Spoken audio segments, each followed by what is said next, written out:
karya Roh Allah. Mari kita berdoa.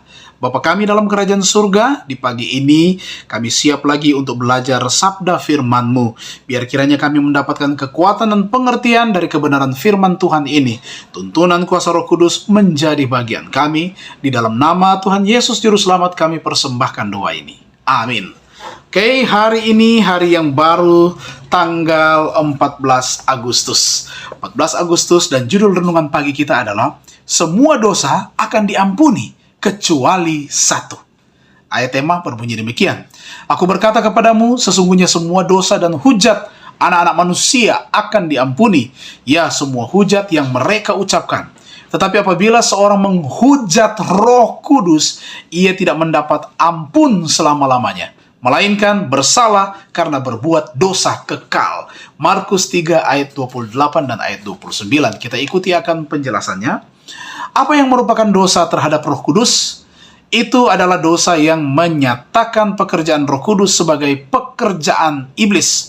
Seandainya ada seseorang yang adalah saksi dari pekerjaan Roh Allah, ia memiliki bukti yang meyakinkan bahwa pekerjaan itu selaras dengan kitab suci dan Roh Kudus bersaksi dengan rohnya bahwa pekerjaan itu berasal dari Allah.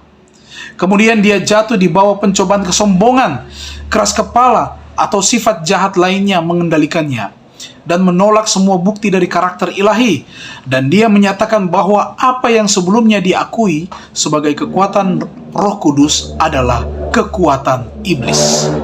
Melalui perantara rohnya, Tuhan bekerja di atas hati manusia, dan ketika manusia dengan sengaja menolak rohnya dan menyatakan itu dari iblis, mereka memutuskan saluran yang dengannya Tuhan dapat berkomunikasi dengan mereka. Dengan menyangkal bukti dari Tuhan yang dengan senang hati diberikan kepada mereka, mereka menutup terang yang telah bersinar di hati mereka. Dan akibatnya mereka ditinggalkan dalam kegelapan.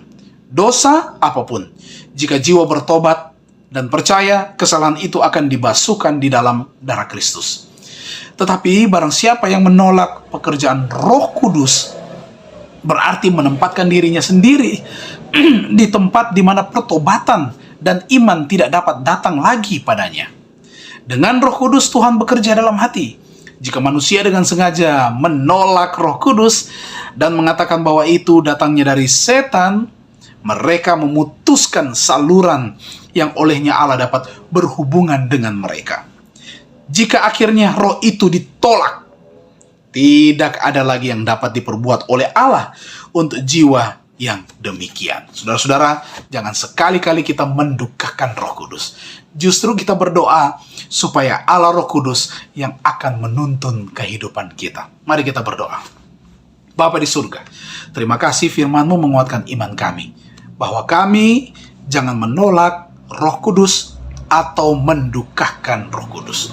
Tolonglah kami hari ini agar kami melakukan hal-hal yang menyenangkan hati Tuhan.